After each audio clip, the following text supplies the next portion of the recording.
Hello YouTube. A writing buddy of mine recently asked me some questions about my camera setup, so I thought I'd make a video. I'm using a GoPro Hero 6 camera, the corresponding audio adapter, a giant squid mono lapel microphone mounted inside the helmet that plugs into the back of the adapter. I'm using parts out of the GoPro grab bag, which I got at Target. I believe Best Buy sells it, and you can also get it on Amazon. And inside the grab bag, you get an assortment of items, more thumb screws, different mounts. But I got it primarily for two things. One was for the curved pad that will mount on the helmet and follow the contours of the helmet. I'm also using the extension pieces that were right in here to space the camera up off the top of the helmet so you don't see the helmet in the field of view when you're recording. To connect the linkage together to space the camera up, I'm using machine screws that I got at my local home center, which is Menards. These should also be available at a hardware store or Home Depot or on Amazon. And they're 5mm by 22mm, and they're a metric thread.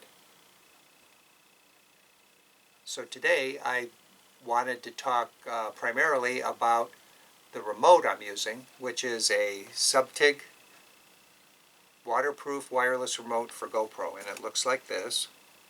It looks very similar to the name brand remote.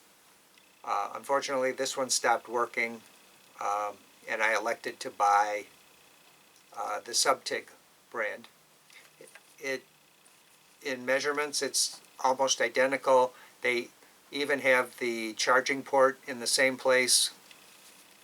Both of them will mount on your wrist, and we'll go into more detail in that in a moment.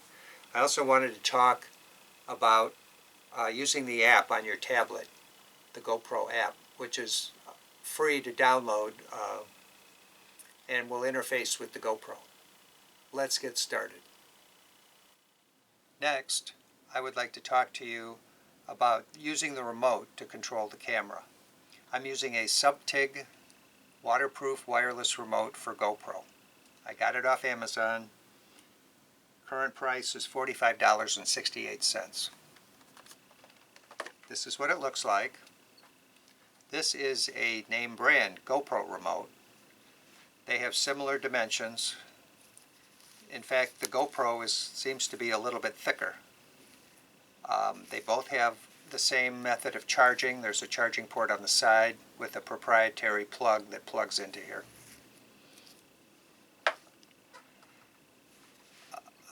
Prior to this demonstration, I followed the instructions that came in the box for pairing the Suptig remote to the GoPro, which I've done. I'm going to power up the camera, and I'm going to power up the remote.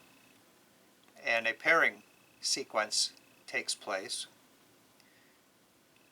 First we get a battery display on the power of the battery, strength of the battery. Then we get an animated icon that shows it's connecting to the GoPro. Then we get a power button. Now we have the mirror image of what's on the display on the front of the GoPro. So this display will mirror whatever you have on the front of your GoPro. Right now we have 15 files showing on the GoPro and 15 files showing on the remote. What I use the remote for is recording and powering up and down the camera while it's mounted on my helmet. So let's have it go into record mode. We'll press a quick press on the record button, and it begins recording. Another press will stop recording. I can power down the camera by a long press on the mode button. The mode button is a dual function button that also has a power symbol on it. So a long press will do the power down. A quick press will change modes, such as to go into photo mode or burst mode or time lapse. So let's do the long press and power down the camera. It also powers down the remote. When you want to wake up the camera and power it back up, you would do a short press on the remote. This is a little confusing, but that seems to be the way it works. If you do a long press, nothing happens.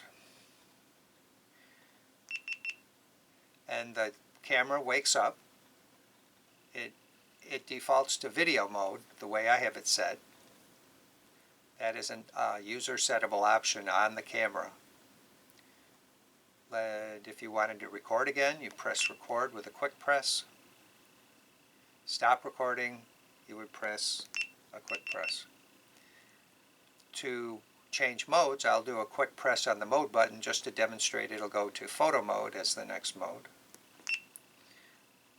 And you can take a picture by a quick press on the record button. And then to switch again back to video mode, you would cycle through the various modes. The next one is burst. The next one is time lapse.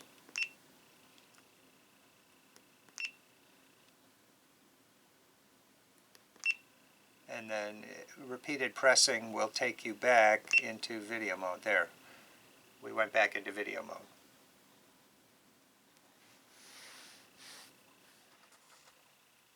The next thing I would like to show you is how to use the app to control the camera and to see what the camera is recording, so that you can aim your camera while it's on your helmet. Prior to this demonstration, I've downloaded the Gopro app, and when you launch the app on your tablet or smartphone, it gives you instructions on how to sync up with the camera and pair it. The first thing I'm doing is rebooting the camera because we just used it with the remote and I don't want it still trying to connect to the remote. So we'll do a long press on the power button to power it up. And the camera's up. I will launch the app on the GoPro. And prior to this, I've turned on Bluetooth and Wi-Fi.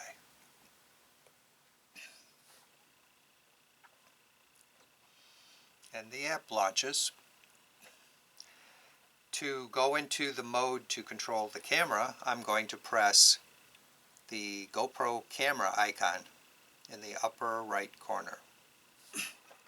And then I'm going to press the blue Control Your GoPro button. And I'm going to aim the camera at some houseplants. These are orchids that my wife is growing near the window. To record, you would press the record button. To stop recording, you would tap the stop record button, which is right in the middle there. To zoom in and out, if you have your camera set to wide mode or super wide mode, you can put your finger on this blue dot over here and zoom in or out, which is nice if you want to make some fine adjustments after you put your GoPro on your helmet. You can pull out your smartphone, pair with the GoPro, and then get the zoom set exactly for the field of view that you would like.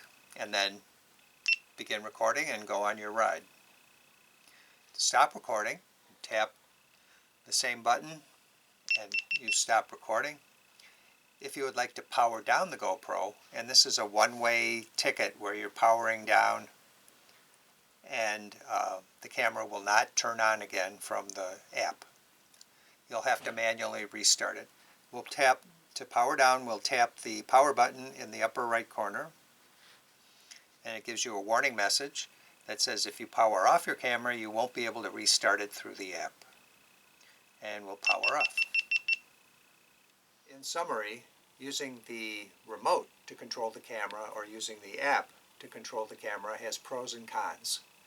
The pros of using the remote is that you can power down the camera and power it back up. without touching the camera.